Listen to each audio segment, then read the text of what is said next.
கர்த்தருடைய பரிசுத்த நாமத்திற்கு ஸ்தோத்திரம்.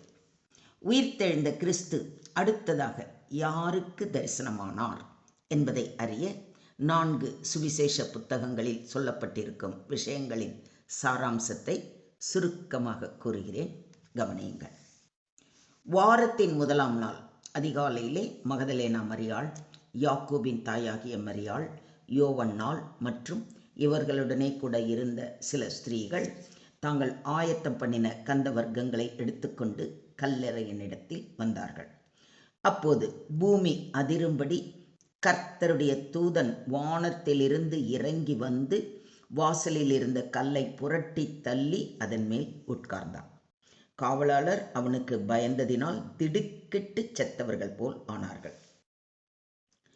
தூதன் அந்த ஸ்திரீகளை நோக்கி, நீங்கள் பயப்படாதிருங்கள், சிலுவையில் அறையப்பட்ட இயேசுவை தேடுகிறீர்கள் என்று அறிவேன்.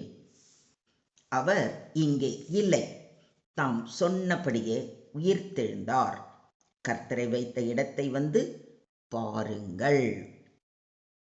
சீக்கிரமாய் போய் அவர் மரித்தோரிலிருந்து எழுந்தார் என்று அவருடைய சீஷர்களுக்குச் சொல்லுங்கள் என்றவுடனே ஸ்திரீகள் பயத்தோடும் சந்தோஷத்தோடும் கல்லறையை விட்டு சீக்கிரமாய் புறப்பட்டு அவருடைய சீஷர்களுக்கு அறிவிக்க ஓடினார்கள். அவர்கள் அவருடைய சீஷர்களுக்கு அறிவிக்கப் போகிறபோது இயேசு தாமே அவர்களுக்கு எதிர்ப்பட்டு வாழ்க என்றார். அவர்கள் கிட்ட வந்து அவர் பாதங்களை தழுவி அவரை பணிந்து கொண்டார்கள். அப்பொழுது இயேசு அவர்களை நோக்கி, பயப்படாதிருங்கள், நீங்கள் போய் என் சகோதரர் கலிலேயாவுக்கு போகும்படி அவர்களுக்கு சொல்லுங்கள், அங்கே அவர்கள் என்னை காண்பார்கள் என்றார்.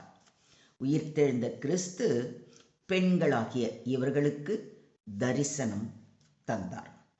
பெண்கள் தேவதூதன் சொன்ன வார்த்தைக்கு கீழ்ப்படிந்து சீஷர்களிடம் சொல்ல சென்றார்கள்.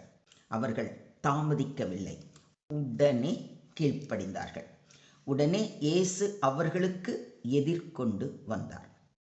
நாம் தேவனுடைய வார்த்தைக்கு கீழ்ப்படிந்து நடக்கும் பொழுது அவரே நமக்கு முன் வருவார். தேவனிடத்தில் சேருங்கள், அப்பொழுது அவர் உங்களிடத்தில் சேருவார் என்று யாக்கோபு 4:8 வாசிக்கிறோம். ஸ்திரீகளுக்கு முன் வந்த இயேசு அவர்களை பார்த்து வாழ்க என்று வாழ்த்தினார். இயேசுவின் முதல் வார்த்தை சந்தோஷம். சிலுவை துன்பத்திற்கு பிறகு இப்போது சந்தோஷத்தின் வாழ்த்து செய்தி.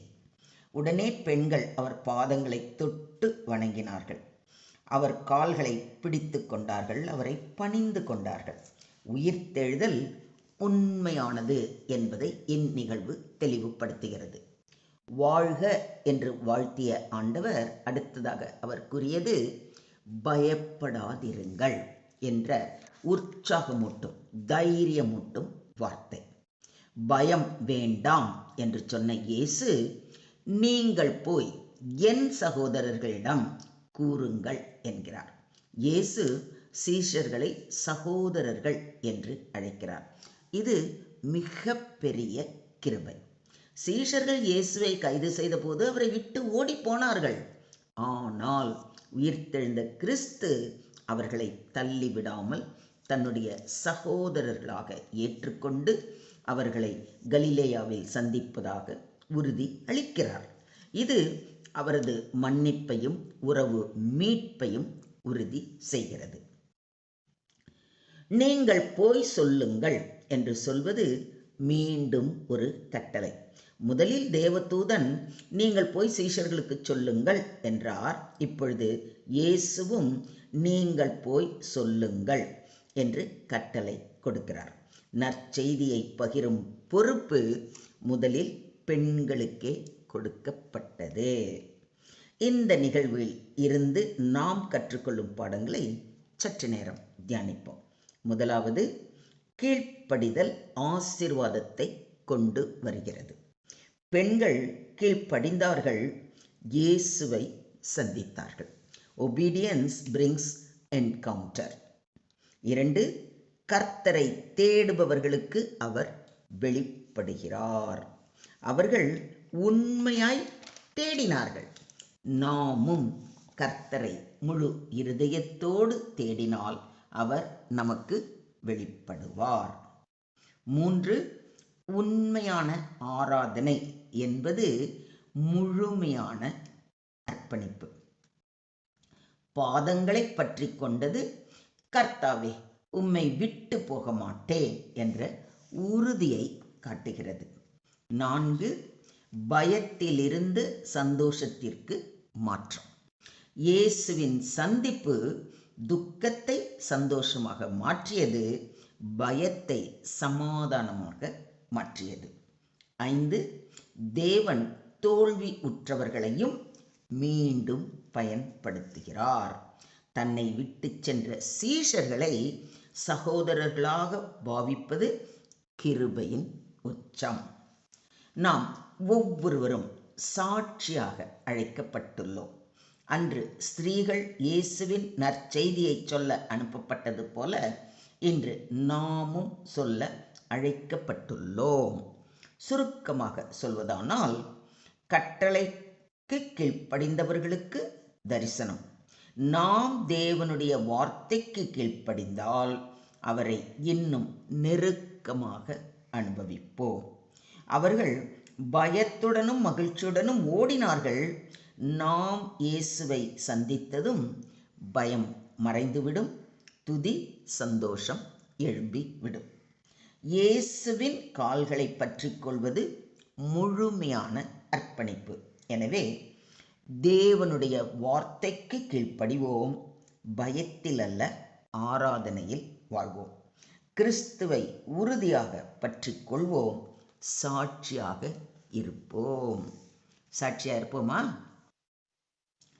After appearing Mary Magdalene, Jesus appeared to the other women returning from the tomb.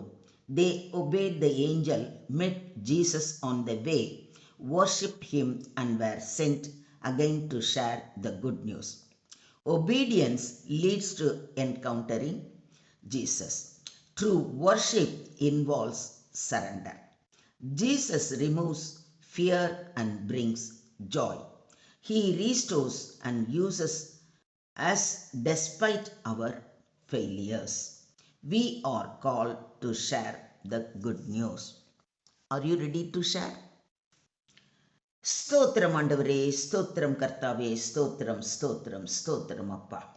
அன்பும் கருணையும் நிறைந்த பரலோக தந்தையே, இன்றைய தினம் உம்முடைய வார்த்தையை தியானிக்க கொடுத்த கிருபைக்காக நன்றி செலுத்துகிறோம். அன்று அந்த ஸ்திரீகள் உம்முடைய வார்த்தைக்கு கீழ்ப்படிந்து நடந்தது போல நாங்களும் உமது வார்த்தைக்கு கீழ்ப்படிந்து நடக்கிற மனதை எங்களுக்கு தாரும். நாங்கள் எடுத்து வைக்கும் ஒவ்வொரு அடியிலும் நீர் எங்களை எதிர்கொண்டு வருகிறவராக இருப்பதற்காக கொடான கொடி நன்றிகளை ஏறெடுக்கிறோம் அப்பா. எங்கள் பயங்களை நீக்கி உம்முடைய சமாதானத்தாலும் சந்தோஷத்தாலும் எங்கள் இருதயங்களை நிரப்போம். உம்மை உண்மையாய் பற்றி கொண்டு முழுமையான ஆராதனையோடு வாழ உதவி செய்ய வேண்டுகிறோம். கர்த்தாவே, எங்கள் குற்றங்களையும் பலவீனங்களையும் மன்னித்து என் சகோதரர்கள் சகோதரிகள் என்று அழைக்கும் உம்முடைய கிருபையை நினைத்து நாங்கள் தாழ்மையாய் நன்றி செலுத்துகிறோம். நாங்களும் உம்முடைய சாட்சிகளாக இருந்து நற்செய்தியை மற்றவர்களுக்கு அறிவிக்க துணிவும் ஆசையும் தாரும்.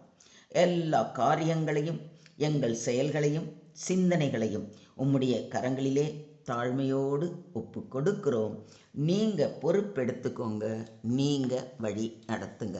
சகல துதி கன மகிமை யாவையும் ஒருவருக்கே செலுத்துகிறோம். மீட்பர் இயேசுவின் மூலம் ஜபம் கேளும் எங்கள் ஜீவனுள்ள தகப்பனே, ஆமென்.